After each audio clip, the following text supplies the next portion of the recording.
Police के बहुत सारे सीनियर ऑफिसर्स की ये था कि भाई आप कुछ इस बारे में किताब लिखें जो एक पुलिस ऑफिसर्स को भी हेल्प करे और जनता को भी हेल्प करे, एडवोकेट्स को हेल्प करे, जुडिशरी को हेल्प करे, क्योंकि ये कानून सबके लिए नया है, पूरे हिंदुस्तान के लिए नया कानून है। एक आम आदमी से लेके एक आम सिपाही से कमिश्नर तक, डीजी तक, आईपीसी जो इंडियन पीनल कोड था उसकी जगह भारतीय साक्ष्य अधिनियम लाया गया है। दूसरा जो कानून था जिसको क्रिमिनल प्रोसीजर कोड बोलते हैं उसकी जगह बीएनएस बोल देते हैं, शॉर्ट में बीएनएसएस, भारतीय नागरिक सुरक्षा संहिता। तीसरा जो था उसको बोलते थे एविडेंस एक्ट। अब उसकी जगह ये जो किताब है, आपने ये किताब है एविडेंस के ऊपर, इसका नाम है भारतीय साक्ष्य अधिनियम। चूंकि इंग्लिश में है परंतु इस पर लिखा हुआ है भारतीय साक्ष्य, मोटे मोटे अक्षरों में लिखा गया एविडेंस। निर्भया केस सभी ने सुना होगा। निर्भया केस को पुलिस ने केवल 18 दिन के अंदर उसको चार्जशीट कर दिया था, पर न्याय की प्रक्रिया इतनी लंबी थी, इन्वेस्टिगेशन ट्रायल इतना लंबा था कि high court, lower court, supreme court और फिर राष्ट्रपति फिर वापस, तो वो उसमें 7 साल से ऊपर का समय लगा। परंतु आपको याद होगा बंगाल के अंदर एक लड़की का रेप कर दिया गया, डॉक्टर थी, और उसका मर्डर भी कर दिया गया, अस्पताल के अंदर ही कर दिया गया, और बड़ा हंगामा मचा पूरे हिंदुस्तान के कि इस तरह निर्भया की तरह ही क्या कानून चलेगा। पर किस्मत से ये नया कानून हमारे साथ था और 4 महीने के अंदर उसको आजीवन कारावास हो गई। सपोज करो आज पॉडकास्ट में हम लोग बातचीत कर रहे हैं, कुछ हम ऐसी इलीगल या आपत्तिजनक बात करें और वो सोशल मीडिया में आप यूट्यूब पर लोड कर दो तो उसमें एक्शन हो सकता है। इसलिए हर एक आदमी को अपनी जबान, अपनी कलम, उस पर एक ना एक चिन्ह लगाना होगा कि इससे आगे मैं अपनी सीमा पार ना करूं, अपने कानून की जद में रहूं।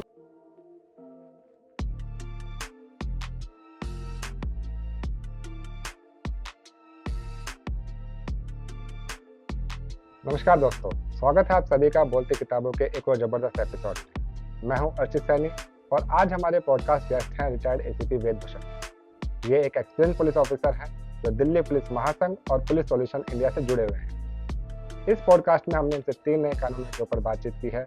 इन नए कानूनों का भारतीय न्याय व्यवस्था पर क्या प्रभाव पड़ा है और कैसे ये नए केसेस को तेजी से सुलझाने में मदद कर रहे हैं। हमने हाल ही में हुए जम्मू कश्मीर टेररिस्ट अटैक पर भी वेद भूषण जी के नजरिए को भी समझने की कोशिश की। अगर आप किसी भी तरीके से भारतीय न्याय व्यवस्था से जुड़े हुए हैं तो ये वीडियो आपके लिए ही है। आप सभी से रिक्वेस्ट है ये वीडियो एंड तक जरूर देखिएगा और अगर अभी तक आपने सब्सक्राइब नहीं किया है तो कर लीजिएगा, क्योंकि ऐसे ही दिलचस्प कहानियों और लेखकों से मिलवाता रहेगा आपका अपना बोलती किताब। चलिए शुरू करते हैं।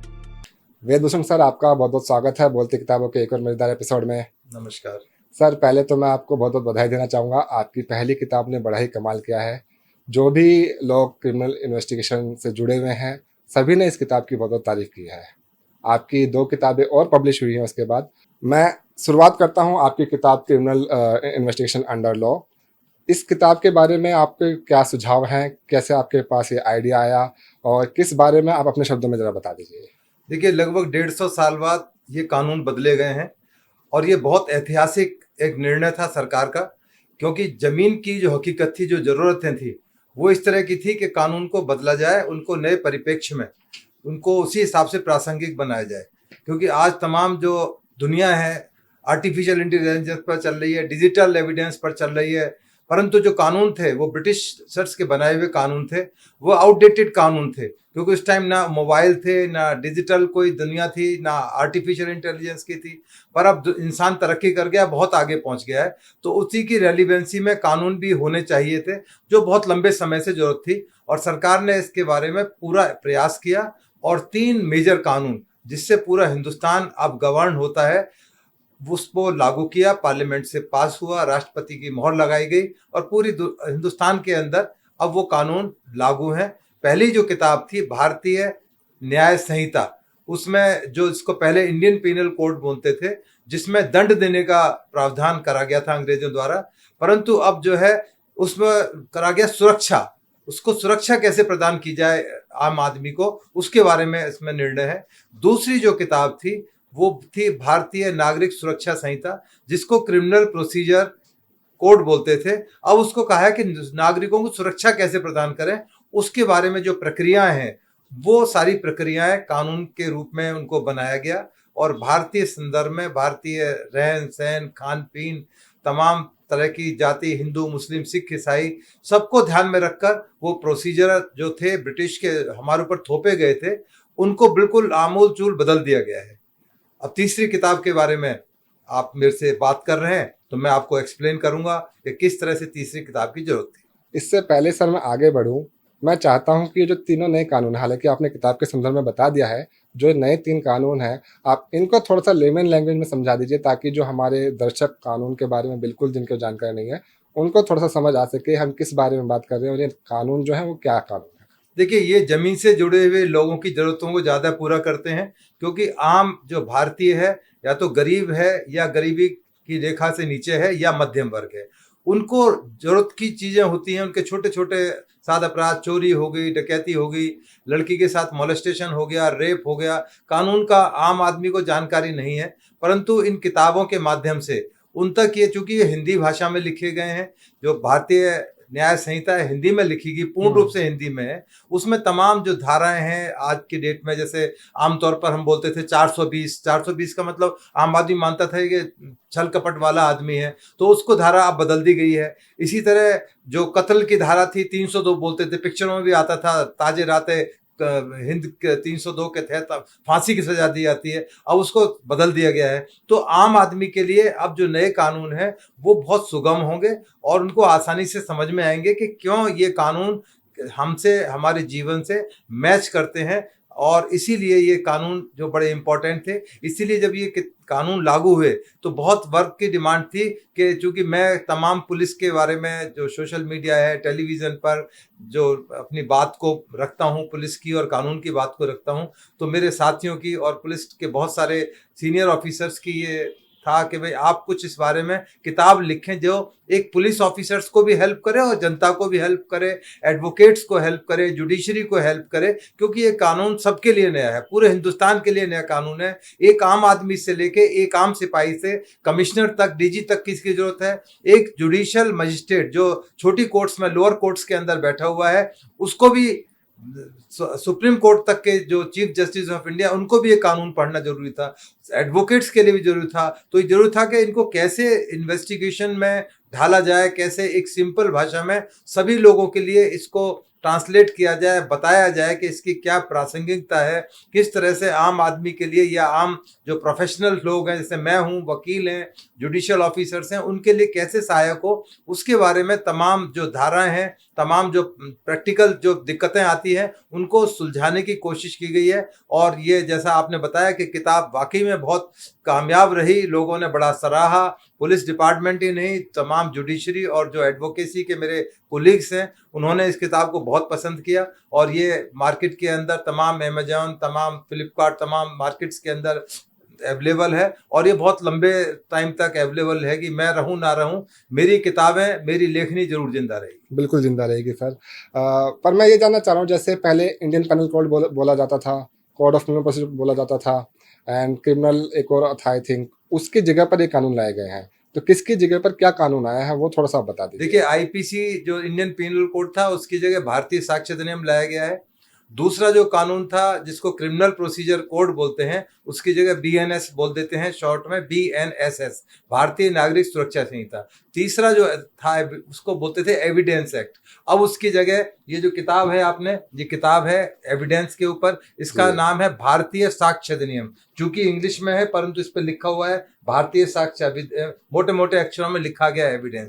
क्योंकि जो पहले हमारी न्याय की मूर्ति थी, वो न्याय की मूर्ति, उसकी पट्टी बंद थी और हाथ में तलवार दे रखी थी अंग्रेजों ने कि हम आंख बंद करके कानून देते हैं। परंतु देश ने कहा कि नहीं, अब हमारी जो देवी है, न्याय की जो मूर्ति है, वो आंख खोलकर न्याय करेगी, और तलवार की जगह उसके हाथ में तराजू होगा और हमारा कानून होगा, संविधान होगा, किताब होगी, उससे न्याय दिया जाएगा। तो हमने हर चीज में बदलाव किया है, हर चीज में कोशिश की गई है कि नए परिप्रेक्ष्य में इन कानूनों को बताया जाए। या आप किताब के फ्रंट पेज पर देखेंगे कि सबूत इकट्ठे, जैसे 2 नंबर लिखा गया है कि क्या क्या सबूत मौके पर मिले हैं, कैसे पुलिस ऑफिसर्स और इन्वेस्टिगेटिंग ऑफिसर्स उसको इकट्ठा करें, कोर्ट में लेकर जाएं, प्रूव करें, जिससे कि न्याय दिया जा सके, जो विक्टिम है उसको न्याय मिले, और जो देश के कानून में, देश के सिस्टम में उसकी सराहना हो सके। मैं आपको एग्जाम्पल के तौर पर बताऊंगा, जब ये कानून, आपने निर्भया केस सभी ने सुना होगा, निर्भया केस को पुलिस ने केवल 18 दिन के अंदर उसको चार्जशीट कर दिया था, पर न्याय की प्रक्रिया इतनी लंबी थी, इन्वेस्टिगेशन ट्रायल इतना लंबा था कि high court, lower court, supreme court और फिर राष्ट्रपति फिर वापस, तो वो उसमें 7 साल से ऊपर का समय लगा। परंतु आपको याद होगा, बंगाल के अंदर एक लड़की का रेप कर दिया गया, डॉक्टर थी, और उसका मर्डर भी कर दिया गया, अस्पताल के अंदर ही कर दिया गया, और बड़ा हंगामा मचा पूरे हिंदुस्तान के कि इस तरह निर्भया की तरह ही क्या कानून चलेगा। पर किस्मत से ये नया कानून हमारे साथ था और 4 महीने के अंदर उसको आजीवन कारावास हो गई, जो उसका मुलजिम था। अब वो मामला चल रहा है कि उसको फांसी की सजा दी जाए, rarest of the rare case में उसको माना गया, तो अभी वो अदालत के अंदर विचाराधीन है। देखते हैं कि कोर्ट उसको आजीवन कारावास में ही रहने देती है या उसको फांसी की सजा दी जाती है। तो ये जो कानून है, ये ऐतिहासिक एक कानून है। इसमें ट्रायल के लिए तरीका जो बताया गया है बहुत इजी है, सिंपल है। उसमें तारीख पे तारीख एक पुराना फिल्मी डायलॉग होता था, उस डायलॉग की जगह अब ये कहा गया है कि यदि 2 बार से ज्यादा कोई भी गवाह अपीयर नहीं होगा तो कोर्ट आगे बढ़ जाएगी। और कोर्ट के ऊपर भी बाउंडेशन है कि जैसे ही ट्रायल खत्म हो 30 डेज के अंदर, 1 महीने के अंदर कोर्ट को अपना जजमेंट इधर या उधर देना पड़ेगा। तो इसके बदलाव धीरे धीरे आने लगे। जैसे मैंने आरजी कार कलकत्ता के केस बताया, धीरे धीरे तमाम कोर्ट्स के जो निर्णय आ रहे हैं बहुत फास्ट आ रहे हैं, तेजी से आ रहे हैं। पुलिस ऑफिसर्स का माइंडसेट चेंज हुआ है, क्योंकि तमाम साइंटिफिक एविडेंस हैं, तमाम तरह के सिस्टम्स हैं, लैब्स हैं, जो फॉरेंसिक लैब्स हैं, उनकी व्यवस्था की जा रही है। तो आने वाले समय में आप देखेंगे कि हिंदुस्तान में न्याय की प्रक्रिया और तेज होगी, लोगों का जो विश्वास है कानून के प्रति और ज़्यादा गहरा होगा। आपने जुडिशल सिस्टम के कॉन्टेक्स्ट में बता दिया कि कानून कैसे हेल्प कर रहे हैं, कि कोर्ट को बाउंडेशन कर दिया गया, उनको समय सीमा दे दी गई है, बट जो इन्वेस्टिगेटर्स हैं उनके लिए कैसे हेल्प हुई है ताकि वो अपना जो भी केस है ज़्यादा से ज़्यादा जल्दी से जल्दी सॉल्व कर सके? देखिए, उसमें कुछ ऐसी चीजें थी जिनको पहले द्वितीय श्रेणी माना जाता था, सेकेंडरी एविडेंस माना जाता था। जैसे आपकी फेसबुक है, इंस्टाग्राम है, यूट्यूब है, और तमाम तरह की सोशल मीडिया पर जो आप पोस्ट करते हैं, उनको पहले मतलब प्राइमरी एविडेंस, प्राथमिक एविडेंस नहीं माना जाता था, सेकेंडरी एविडेंस कि वो सहायक हो सकते थे, पर कन्विक्शन के लिए उनको आधार नहीं बनाया जा सकता था। परंतु नए कानून में अब उसको बदल दिया गया है। जो भी आप व्हाट्सअप करते हैं, किसी को फेसबुक पर कुछ लिखते हैं, या किसी भी चीज के लिए आप इस्तेमाल करते हैं, यूट्यूब पर कोई गलत पोस्ट करते हैं, तो उसका कॉग्निजेंस लेते हैं और उसका बाकायदा उसको एविडेंस के तौर पर माना जाता है। अभी जो हाल ही के अंदर जो पहलगांव के अंदर अटैक हुआ, मध्य प्रदेश के एक मुस्लिम लड़के ने एक पोस्ट लिखी कि ये बहुत अच्छा हुआ कि हिंदुओं के साथ वहां पर हुआ है, बहुत अच्छा हुआ। उसका यूट्यूब पर उसने वो लोड कर दिया, उसके खिलाफ तुरंत मुकदमा हुआ और अरेस्ट भी हो गया। आप देखिए ना कितना उसने गलत किया। एक तरफ पूरा देश करा रहा है कि पहलगांव में हिंदुओं को पूछ कर मारा गया कि आप हिंदू हो या मुसलमान हो। तो इस तरह के हालात में इस तरह की पोस्ट करना एक तरह से और घृणा को और बढ़ावा देने के बराबर थी। कोर्ट ने, पुलिस ने संज्ञान लिया, उसमें मुकदमा दर्ज हुआ साथ के साथ, और वो उस मुस्लिम लड़के को अरेस्ट करके जेल के पीछे भेजा गया है। ट्रायल उसका होगा, उसको जवाब देना होगा अदालत के अंदर कि उसने इस तरह की गंदी बात या जो इस समय के अनुसार नहीं थी वो ऐसी पोस्ट क्यों डाली। तो इस तरह की जो तमाम जो चीजें हैं, आने वाले समय में आप देखेंगे कि जो सोशल मीडिया पर उल्टी सीधी पोस्ट करते हैं, चाहे वो देश के बराबर खिलाफ है, किसी लड़की की अस्मिता के खिलाफ है, या किसी भी सब्जेक्ट के खिलाफ है, तो यदि कानूनी रूप से ठीक नहीं है तो उसमें एक्शन होगा, मुकदमा होगा, जेल जाना होगा, सजा होगी। बिल्कुल सजा होनी चाहिए सर। आपने इसमें कुछ कुछ ऐसे एग्जांपल्स दिए हैं जो ग्राउंड लेवल जो भी इन्वेस्टिगेशन होती है उसको साबित करते हैं। कुछ ऐसे एग्जांपल्स जो आपको लगा हो, जैसे अभी आपने निर्भया केस का एग्जांपल दिया था, बंगाल का आपने एग्जांपल दिया, जो आपको लगा हो कि इस कॉन्टेक्स्ट में देना जरूर थे, और कोई ऐसा एग्जांपल? देखिए, अभी जो जिस तरह से कानून का कई बार मिसयूज किया जाता है, किसी भी संस्था द्वारा किया जाए, किसी आदमी द्वारा किया जाए, किसी लड़की द्वारा किया जाए, तो उसके बारे में भी ये कानून बहुत स्पीकिंग है और बहुत वोकल है। जिस तरह से आपने देखा कि इस टाइम सोशल मीडिया में आपने मेरठ के अंदर देखा कि एक नीले ड्रम के अंदर एक आदमी को पैक कर दिया गया, और बहुत सारे ऐसे एग्जाम्पल आए कि लव अफेयर्स का मैटर था, अपने हस्बैंड को मर्डर कर दिया, अपने बॉयफ्रेंड का मर्डर कर दिया। इस तरह के बहुत सारे समाज के अंदर इस टाइम चीजें चल रही हैं, परंतु सोशल मीडिया का टाइम है, धीरे धीरे एक्सपोज होती हैं। अभी एक मसला चल रहा है जिसके बारे में अदालत कड़कड़डूमा मामला चल रहा है, उसमें भी इसी तरह था कि लड़का और लड़के के बीच में अफेयर था, और लंबा अफेयर था, 7 साल तक उनका अफेयर रहा। मैं इसलिए नाम नहीं लेना चाहता क्योंकि वो जुड़ा हुआ, कहीं दिल्ली से जुड़ा हुआ मामला है। उसमें लड़की बार बार उसके साथ में फिजिकल थी और बार बार उसको एबॉर्शन हो रहे थे और मर्जी सब कुछ हो रहा था। अचानक उस लड़की ने एक मुकदमा किसी थाने में दिल्ली के दर्ज करा दिया और फिर बाद में मामला वो कोर्ट में बेल के लिए गया। हालांकि लड़की बाद में बैक ट्रैक कर रही है, परंतु अभी 28 तारीख को मंडे को उसमें जजमेंट आना है। बहुत बड़ा जजमेंट आएगा, मैं ऐसा समझता हूं, क्योंकि ये बहुत सीरियस ऑफेंस है। आपने किसी आदमी के ऊपर एकदम दाग लगा दिया और वो दाग हमेशा के लिए लग गया। यदि उसके खिलाफ XYZ के खिलाफ रेप का मुकदमा दर्ज हो गया, आप कितना ही उसको धो लें, उसके खिलाफ आपने एक टैग लगा दिया, उसके माथे पर लिख दिया हमेशा के लिए कि ये आदमी रेपिस्ट है। उसकी औलाद, बच्चे सब कहेंगे इनके फादर, ग्रैंडफादर जो है रेपिस्ट थे, उनके खिलाफ फला थाने के अंदर रेप का मुकदमा दर्ज हुआ था। जंगल में मोर नाचा, किसने देखा, बाद में क्या हुआ किसी को पता नहीं। तो इस तरह से सोशल मीडिया के अंदर, चाहे वो लड़की हैं चाहे लड़के हैं, इस तरह की चीजें करते हैं, तो उनके बारे में भी कानून बिल्कुल वोकल है। और बल्कि यहां तक एक 30 यारी कोर्ट ने अभी एक त्रिशा खान नाम की लड़की थी, उसने 13 रेप के मुकदमे दर्ज कराए। जब वो मामला 30 अभी का ताजा मामला इसलिए बता रहा हूं मैं, जिससे कि आपके जो व्यूअर्स हैं उनको पता लगे कि समाज के अंदर अब क्या चल रहा है। तो कोर्ट ने ये कहा, और मेरा भी मानना यह है कि त्रिशा खान ने बदल बदल कर नाम करके विभिन्न आदमियों को एक्सप्लॉइट करने के लिए, ब्लैकमेल करने के लिए 13 अलग अलग थानों में मुकदमे दर्ज कराए। ये तो बदकिस्मती थे, वो सारा मामला खुल गया, कोर्ट को पता लगा, तो कोर्ट ने कहा कि इसको उतनी ही सजा होनी चाहिए जितनी मुलजिम को थी।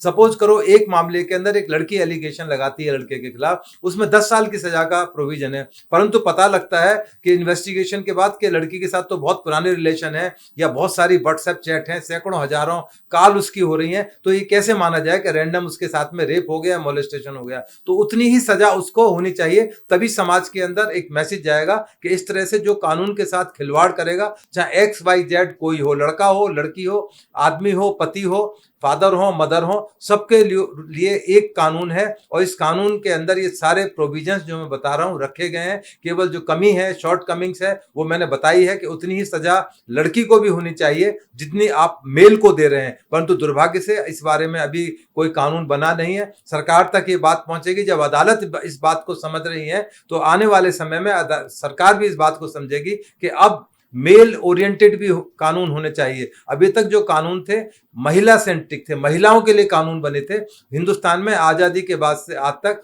पुरुषों के लिए, उनके हितों की रक्षा करने के लिए कोई कानून नहीं है। आपने देखा कि किस तरह से मीटू कैंपेन चला पूरे हिंदुस्तान के अंदर। 19 मुकदमे फिल्म इंडस्ट्री के अंदर, बड़े बड़े हीरो हीरोइंस के मामले उसके अंदर सामने आए, बाद में क्या हुआ, जीरो हो गया।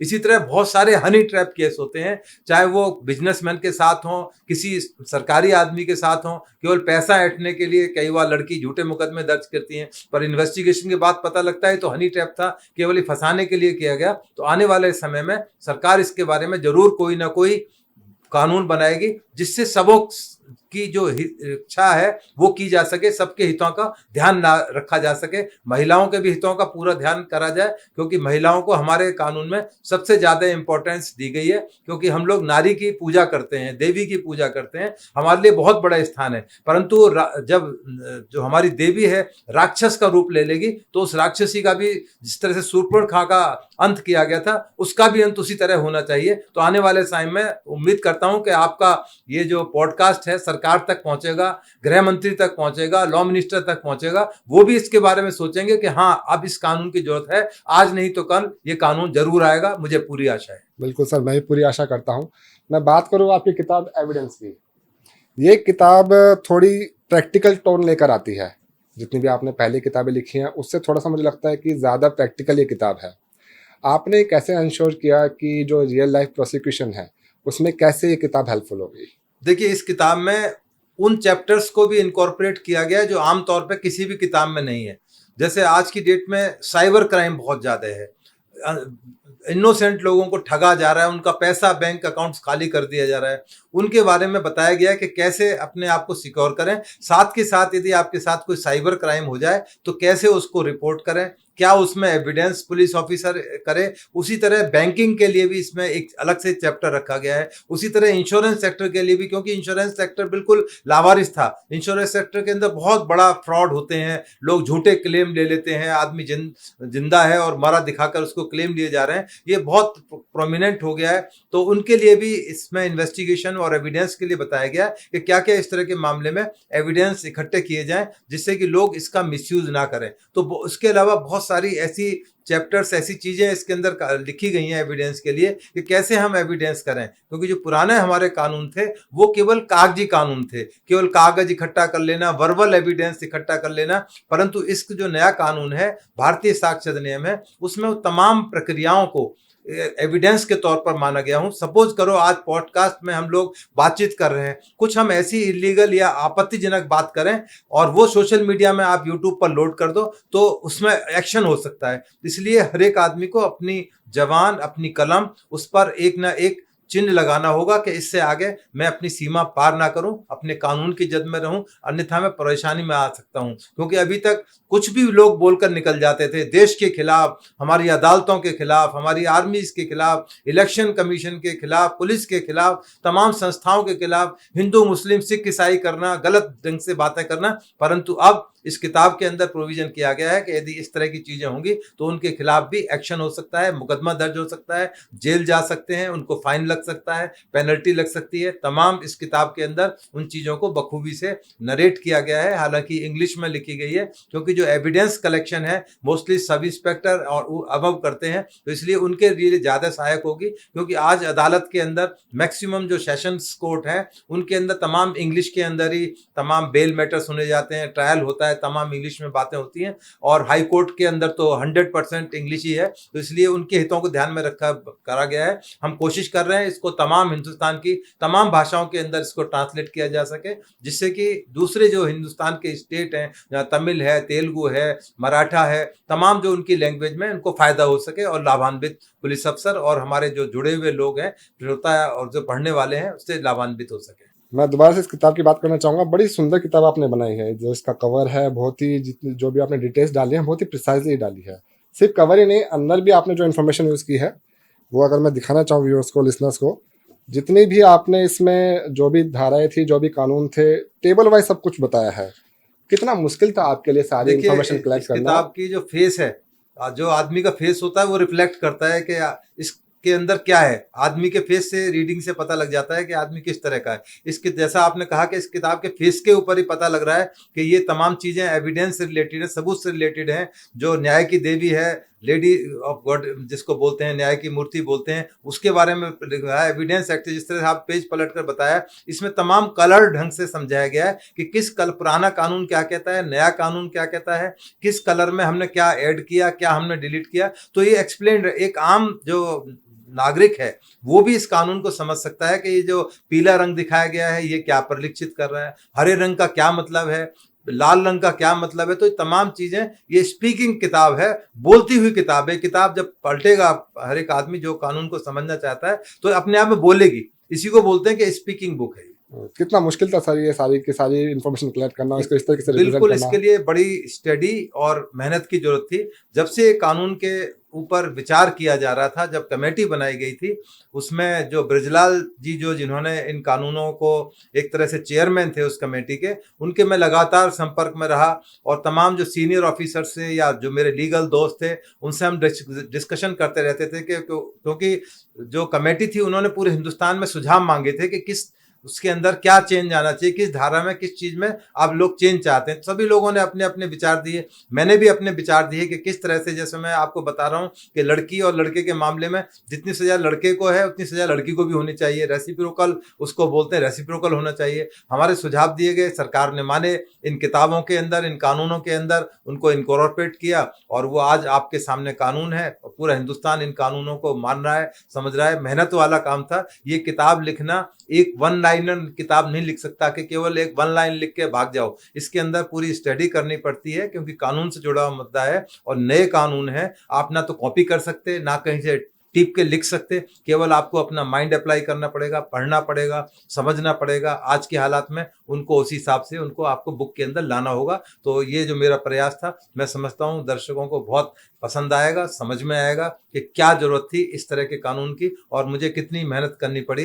रातों रात ये बैठकर ये किताबें तैयार की गई, प्रिंट की गई, लिखी गई और इसको टाइप करना, तमाम जो मेरा स्टाफ था मुझे सहयोग किया, जिसकी वजह से आज तीनों किताबों को लाने में मैं कामयाब हो गया हूँ। बल्कि एक और किताब मैं लिखना चाहता हूँ कि जो हिंदुस्तान के टॉप 100 केसेज हैं जिनको बहुत बड़े लेवल पर इन्वेस्टिगेशन की गई, जैसे महात्मा गांधी का मर्डर था, इंदिरा गांधी का जो असिग्नेशन हुआ, राजीव गांधी को मारा गया, या इस तरह के जो बड़े बड़े केस थे, चाहे निर्भया केस था, उनके बारे में हम लोग स्टडी कर रहे हैं। उम्मीद कर रहे हैं कि 100 stories of Indian 100 criminal cases, जो बड़े केसेज है, उनको हम सबके सामने लाएं। चाहे वो बड़े बड़े चीटिंग के केस हुए हिंदुस्तान में आज़ादी के बाद में, मर्डर हुए हों, रेप हुए हों, या दूसरी तरह की इंसर्जिस राइट्स हुए हों, तो वो तमाम चीज़ें उस किताब के अंदर आपको जल्दी ही दोबारा मौका मिलेगा। उन किताबों के बारे में मैं आपको बताऊंगा किस तरह से हम वो किताब लिख रहे हैं और उसका मैसेज हम क्या देना चाहते हैं कि हिंदुस्तान में कैसे कैसे कानून था, कैसे अब बदलाव आया है,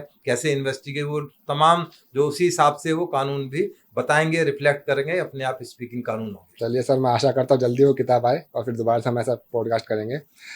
डॉक्टर किरण बेदी मैम, उन्होंने आपकी बुक को फीडबैक देते हुए लिखा है कि ये किताब कंप्लीट इंसाइट देती है किसी भी क्राइम का नेचर बताने में और सोसाइटी पर उसका क्या इम्पैक्ट पड़ता है उस बारे में। जब मैंने इसके कुछ चैप्टर पढ़े तो खुद भी मैंने पर्सनली ऐसा फील किया था। अभी हाल ही में कश्मीर में एक ऐसी घटना हुई जो बहुत ही ज़्यादा निंदनीय थी। जब भी ऐसी घटनाएं होती हैं, आपका क्या विचार है सर, सोसाइटी पर क्या उसका इम्पैक्ट पड़ता है, क्या उसका प्रभाव आता है? इसका जो ये चूंकि 122वां एक अटैक था, इस तरह का जो अटैक हिंदुस्तान में आज़ादी के बाद हुआ है, पर ये पुलवामा हुआ, उससे पहले मैंने बताया ना 122 हुए हैं अब तक के अटैक। ये 122वां अटैक था जो हमारी ज़मीन पर, चाहे पूरे हिंदुस्तान में इस तरह के पाकिस्तान द्वारा या टेररिस्ट द्वारा जो किए गए हैं, परंतु ये अपने आप में एक अलग है और बड़ा शर्मनाक है, क्योंकि इसमें ये पूछकर मारा गया, नाम पूछकर मारा गया, ये असर्टेन किया गया कि मुस्लिम तो नहीं है, कि वो क्या केवल हिंदू है। हालांकि मुस्लिम मारा गया, वो गलतफहमी से मारा गया, क्रॉस फायरिंग के से दौरान मारा गया, क्योंकि वो किसी की असॉल्ट राइफल छीनने की कोशिश कर रहा था। उनको ये नहीं पता था कि मुस्लिम है, तो यदि पता लग जाता तो शायद उसको ना मारा जाता, परंतु चूंकि उसमें यहाँ तक कहा गया, एक वेस्ट बंगाल से थे, जो कपल्स थे, उनको कहा गया कि आप कलमा पढ़ के सुनाइए। उनको कलमा आता था, उन्होंने छोटा मोटा करके बता दिया, और समझ गए शायद ही मुसलमान है, उसको छोड़ दिया। तो ये ज्यादा खतरनाक है इंसिडेंट। तो ये नहीं कि इसके बाद नहीं होंगे, बहुत होंगे, पर इस तरह से हिंदू मुस्लिम करके जो मारना, और हमारी जमीन के ऊपर जो हमारा कश्मीर है, उसमें एक बहुत बड़ी घटना है, याद रखी जाएगी। पूरी दुनिया ने उसको क्रिटिसाइज किया है। आपने देखा कि कल पूरी दिल्ली के अंदर जिस तरह सुनसान रहा, तमाम मार्केट, तमाम लोग एकदम सदमे की स्थिति के अंदर है, और सरकार भी इसके बारे में बहुत ऐतिहासिक कदम लेने जा रही है। कुछ समय में आप देखेंगे कि एक बहुत बड़ा फैसला सरकार हालांकि ले चुकी है, और बहुत सारे फैसले इस बारे में लिए जाएंगे, जिससे कि हम एक स्ट्रॉन्ग मैसेज दें, क्योंकि पाकिस्तान एक इतना सा मुल्क है, छोटा हिंदुस्तान के बराबर में, और यदि जिस दिन हिंदुस्तान ने तय कर लिया कि इसको नेस्तनाबूद करना है, तो ये खत्म हो जाएगा, नक्शे से मिटा देंगे इसको। तो इसलिए थोड़ा और वक्त का इंतजार करते हैं। हमें अपनी सेनाओं पर, अपने देश पर, अपनी सरकार पर पूरा विश्वास है कि इसके बारे में बहुत स्ट्रॉन्ग मैसेज पाकिस्तान ही नहीं, दुनिया को भी देगी, क्योंकि दुनिया के तमाम बड़े मुल्कों, अमेरिका, इजराइल और तमाम लोगों ने इसकी प्रशंसा की है कि भाई हिंदुस्तान ने एक स्टैंड लिया है इसके बारे में, और वो लोग हमारे साथ खड़े हैं, क्योंकि वो लोग भी इस तरह की चीज़ों से परेशान हैं। आपने इजराइल में देखा कि किस तरह से जो गाजा पट्टी, जहां मुस्लिम आबादी है, उनका जीना भारी कर रखा था, किस तरह से हमास ने उनके यंग लड़के लड़कियों को किडनैप किया, 1100 से ऊपर जो है लोगों को मार दिया गया, और तो हमारे 26 थे, तो हम भी जवाब देंगे कि हम 2600 मार के उसका जवाब देंगे। थोड़ा इंतजार करने की जरूरत है। बिल्कुल सर, सरकार काफ़ी कड़े कदम ले रही है। उनमें से एक कदम लिया गया है, इंडस ट्रीटी जो थी उसको ख़त्म कर दिया गया है। ख़त्म नहीं कहूँगा, सस्पेंड कर दिया गया है। ये जो ट्रीटी है इंटरनेशनल ट्रीटी है, बायलैटरल ट्रीटी नहीं है। इसमें वर्ल्ड बैंक शामिल था। 9 साल बाद ये ट्रीटी हुई थी। क्या सिर्फ इंडिया खुद से इस ट्रीटी को ख़त्म कर सकता है? और जो सस्पेंड वर्ड यूज़ किया गया है उसका क्या मायने है? देखिए, सस्पेंड का मतलब है कि जब तक आप हमें उन टेररिस्ट या अपने जो कैंप्स चल रहे हैं पाकिस्तान के अंदर, जो हिंदुस्तान के खिलाफ केवल जहर और आग उगलते हैं, उनको जब तक आप समाप्त नहीं करोगे तो हम इन ट्रीटीज पर विश्वास नहीं करते। आपने देखा कि क्रिकेट मैच के लिए भी हम लोगों ने मना कर दिया कि हमें अपने दुश्मन कंट्री के साथ में क्रिकेट नहीं खेलना। हम अपना पानी क्यों दें? जो हमारा अपना जल है, हमारे संसाधन है, हमारे पहाड़ों से पानी निकलता है, यदि ये पानी 1 महीने भी नहीं गया तो वो भूख जमीन पर आ जाएंगे। मारना केवल गोली मारने से नहीं मारा जाता, आदमी को और तरीके से मारा जाता है कि बिल्कुल घुटनों पर लेटा दिया जाए। उन्होंने 26 का करा है, वहां पता लगा 26 करोड़ आदमी, 26 लाख आदमी जो है जमीन पर आ गए, क्योंकि ना अन्न होगा, ना पैसा होगा, ना सक्षम होगा। तो ये एक अभी शुरुआत है कि किस तरह से पानी को रोककर एक मैसेज दिया। उसके अलावा और डिप्लोमेटिक चैनल्स को एग्जॉस्ट किया जा रहा है। और ये जहां तक इंटरनेशनल अंडरस्टैंडिंग की बात है, आपको याद होगा लादेन को अमेरिका ने पाकिस्तान के अंदर घुसकर मारा था। अब ऐसी तो कोई ट्रीटी है नहीं वर्ल्ड के अंदर कि आप दूसरे कंट्री में जाकर किसी को मार सकते हैं, परंतु जब देश की आन बान और शान की बात आए तो सरकार इस बारे में अपने तमाम जो तरीके हैं इस्तेमाल करती है, और भारत सरकार भी इसका जवाब देगी, अंदर घुसकर मारेगी, चाहे कराची, काबुल, इस्लामाबाद हो, छोड़ेंगे नहीं अपने दुश्मनों को। बिल्कुल सर, हम भी ऐसा ही चाहते हैं। अगर आपको पॉलिसी मेकर बना दिया जाए, डिसीजन मेकर बना दिया जाए, आपके हाथ में पावर आ जाए, तो आप ऐसे कौन से स्ट्रॉन्ग स्टेप्स होंगे जो लेना चाहोगे जिससे ये जो कत्लेआम है या जो घटनाएं हैं ये रोकी जा सके या खत्म की जा सके? देखिए, कश्मीर हमारे लिए सबसे बड़ा अहम मुद्दा है, क्योंकि पीओके, पाक ऑक्यूपाइड कश्मीर जो है, कुछ हिस्सा उसका पाकिस्तान में रह गया था।